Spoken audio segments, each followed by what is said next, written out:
I had always loved Halloween. The costumes, the decorations, the chill in the air. It was the one time of year when the neighborhood came alive with a sort of electric thrill.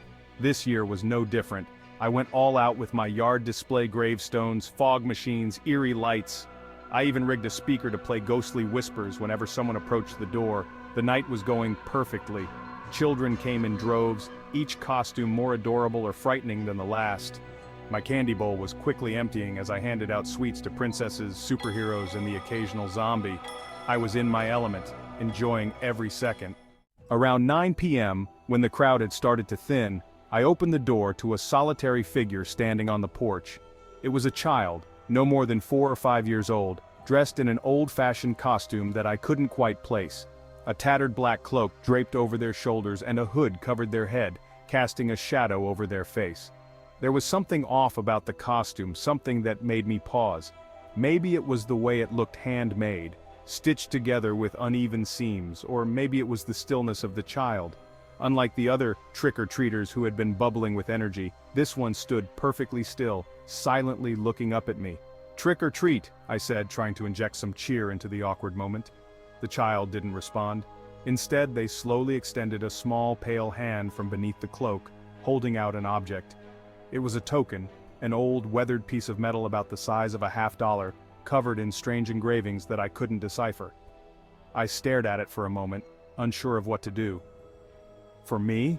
I asked awkwardly, glancing around to see if their parents were nearby. No one else was on the street. The child nodded once, slowly, and pressed the token into my hand before turning and walking away without saying a word. I watched the child disappear down the street, feeling a strange, creeping unease. I looked down at the token in my hand. It was cold to the touch, unusually so, like it had been sitting in a freezer for hours. The engravings, tiny, intricate symbols, seemed to swirl in the dim porch light, playing tricks on my eyes. I had no idea what they meant, but they filled me with a sense of dread that I couldn't quite explain. With a shrug, I pocketed the token and went back inside, shutting the door behind me. As soon as I stepped into the hallway, the house felt different. The air was heavy, almost thick, and the usual warmth of my living room was replaced by a damp chill. I turned on the lights, but they flickered briefly before stabilizing, casting long, wavering shadows across the room. I tried to shake it off. "It's just a kid and a weird token," I muttered to myself. I settled into the couch, switching on the TV to drown out the eerie feeling. As the minutes ticked by, I found myself glancing at the clock repeatedly. The room was too quiet, even with the TV on. Then I heard it, a soft, faint tapping coming from the front door. I muted the TV and listened. The tapping continued, slow and deliberate. I got up and approached the door, my heart thudding in my chest. Peering through the peephole, I expected to see the child standing on the porch again, but the space outside was empty. Cautiously, I opened the door. The cold night air rushed in, but the porch was deserted. I stepped outside, looking up and down the street. Nothing, just the wind rustling through the dead leaves. As I turned to go back inside, I felt it, a weight in my pocket, the token. I pulled it out, and the metal was now warm, almost hot against my palm. The engravings had changed. Where once they were mere symbols, they now formed a distinct, twisted face. A face with hollow eyes and a wide, gaping mouth. My hand began to tremble. Suddenly the lights inside my house flickered and went out, plunging the entire place into darkness.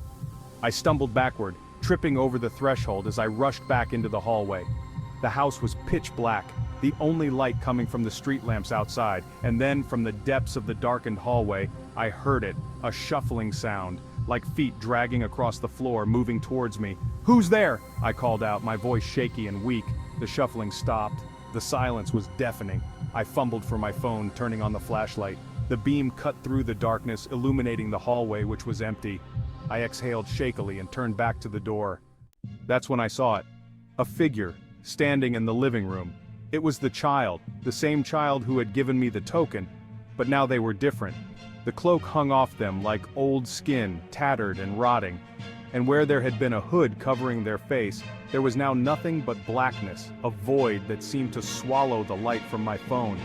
I froze, unable to look away as the figure began to move towards me, gliding soundlessly across the floor. I backed up against the front door, my hand scrambling for the knob, but it wouldn't turn. The air around me grew colder with each second, my breath turning to mist. The token in my hand burned like a brand searing into my palm. The figure stopped a few feet from me. Slowly it extended its hand again, palm open, waiting. I didn't understand what it wanted. Then it hit me, the token. It wanted the token back. I hesitated for only a moment before thrusting the token out towards it, hoping to end whatever this was. The figure's hand closed around the token, and for a brief second, everything was still. The air hung heavy and dead. Then the figure began to dissolve, crumbling away into a swirl of black mist that spiraled upwards before vanishing into the ceiling. The temperature in the room slowly returned to normal. The lights flickered back on. I stood there, my heart pounding, staring at the spot where the figure had been. My hand was throbbing. When I looked down, I saw that the token had left a perfect imprint on my palm. The twisted face burned into my skin. It was over, or at least it seemed to be. But from that night on, I was never truly alone in my house. Sometimes in the quiet hours of the night, I would wake to the sound of faint tapping on the walls or feel a cold breeze drift through the hallway. And every Halloween since, without fail, a small figure appears at my door, silent and still. This time, I do not open it. This time I leave the lights off and pray that it doesn't decide to come inside uninvited. Because now I know the truth. The token was not a gift. It was a curse, a mark that tied me to something ancient, something that waits in the darkness, waiting for the night when it can finally come to collect.